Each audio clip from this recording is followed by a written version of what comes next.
This is a real-time fluid simulation and I'm controlling it with my hand. In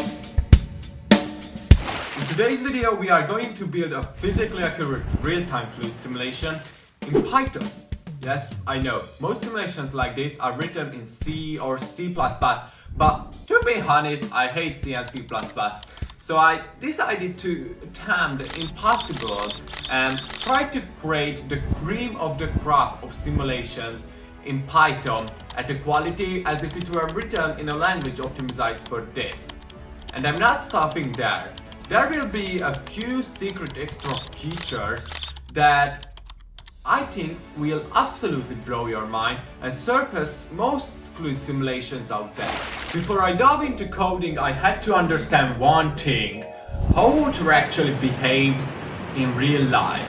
And yes, the best way to study water would be a wellness weekend, but so you don't have to bother with that, I answer the questions for you instead.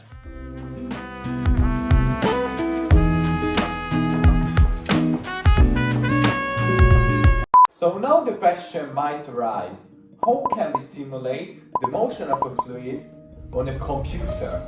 To simplify a bit, there are three main forces acting on a fluid: pressure, viscosity, and gravity.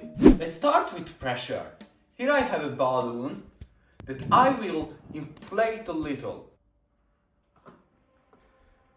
Okay, if I press one side, the air flows toward the area where the pressure is lower. Pressure always acts toward equilibrium. This is our first force. Next comes viscosity. This shows how much a fluid resists flow. Here I have some honey and water. I put a stick into each and lift them with the same force. The difference is immediately visible. The honey follows the stick in one piece smoothly, while the water barely comes up because it's not as sticky as the honey. That's viscosity. Gravity is what pulls us downward. This determines how much the fluid sinks. These forces and the fluid's behavior can be roughly described with this very complex looking equation. This equation shows how much the fluid's motion changes when these forces act on it. However, there is a problem. In reality, fluid's motion consists of infinitely many points, and the computer cannot calculate with infinite points. This is where SPH comes in that I'm using today. This method places many tiny particles and calculates the forces between them, allowing the computer to simulate fluid motion. I will add some extra complex elements to the simulation later to make it even more realistic, but for now, I think it's enough theory. I just mentioned that if you want to dive deeper into how my simulation works, the whole project is on my GitHub and well documented. Okay, after we got a small picture of how our simulation would work, I went ahead and built the first prototype following a deep dive into the theory.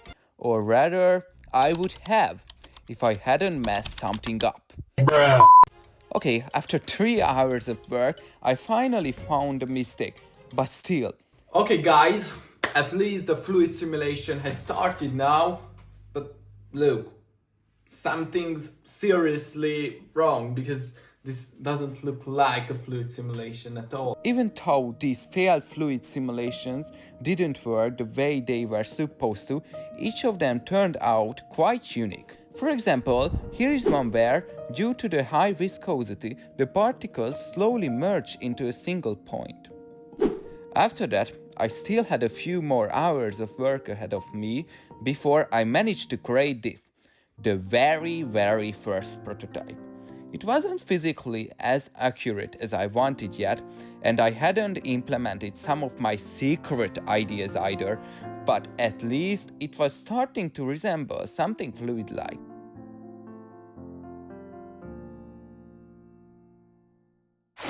That's where the problem appeared. My old laptop couldn't handle this level of computation, SPH simulation, several thousand particles, and most of the work was still ahead.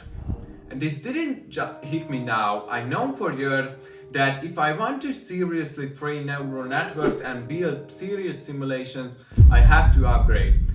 Countless times I ran into the same wall. I start the project, I put an insane amount of hours into it, and then comes the slap in my face. Not enough performance. So I chose a monster, but there was just one big problem. 1 month shipping time. I ordered it late, so I waited,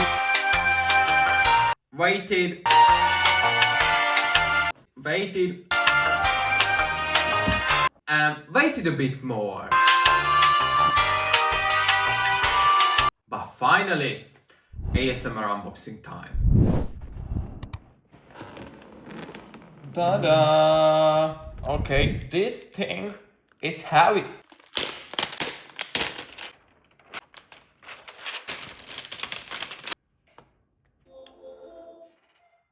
Oh. This will be the machine that will hopefully be my loyal companion for years when I push my projects to the absolute maximum. My next project will be an extremely brutal and funny AI project, and it's already on the way. The time has come to implement the equations needed for a more advanced fluid simulation, including PCISPH, vorticity, current fluid, surface tension, and other similar goodies. And the result was something that already resembled the movement of the fluid much more. But there were still some errors that later became apparent, and I hadn't implemented my secret functions yet. Okay, I think this is starting to look quite a lot like a fluid, and as you can see, I can simulate the movement of fluid on Earth, on Mars, and even in space. I think this is super cool. I don't know what you think. Several days later. Okay, I started developing the fluid simulation further and added a function which can be seen here, or it's not really a function, but it doesn't really matter now, which makes the lower pressure particles greener, while the higher pressured ones become more red, but it's not working. As you can see, I think the PCISPH isn't functioning correctly, and that's what's causing the issue, but somehow I have to fix this, and now I don't know how. This is where I got stuck the hardest in my project. I almost gave up, and I'll be honest, I would have failed at solving this problem if I hadn't gone deep into the theory from the very beginning and understood what could be fine-tuned, and if instead I had just been copy-pasting code. Let's quickly clear something up. I'm not anti-AI, I'm not against vibe coding either. In fact, I think we were given these insanely powerful large language models and AI tools so that we actually use them, but it matters how. My golden rules: whatever the AI writes, I follow it up. I understand why and how it works. I verify it from multiple sources. I don't move on until I have my own mental model of it. It's time consuming, but this way AI can be your own Jarvis. If I were just copy pasting, it would be like running on a treadmill. Bloody exhausting, yet you stay in the same place. If you want, I can make a separate video about how I go from AI generated chaos to my own intuitive novel explanation and understanding, like I did with binomial theorem. And yes, I did use AI for this project as well. By the way, here are a few formulas that you have to understand very deeply to be able to create a project like this at a high level. And now comes the carefully hidden secret feature. The thumbnail was part of the misdirection. Haha! Hand interaction with the fluid! With the help of MediaPipe, I implemented hand tracking so you can literally stick your hand into the water. This was my favorite part because I could sneak a bit of basic AI into the project as well.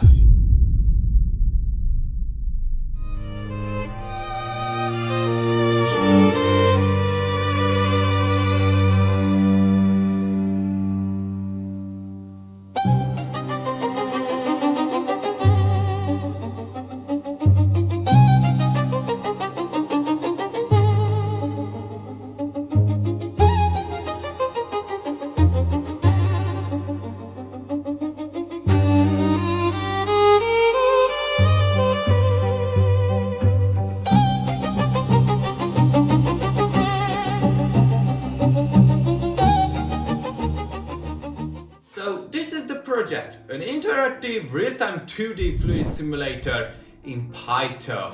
You can read more about it on my GitHub, but I quickly ran through how it works. You can interact with the fluid using both the mouse and your hands.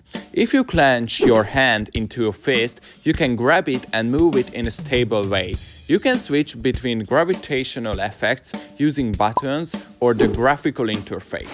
I hope you enjoyed this video. Bye.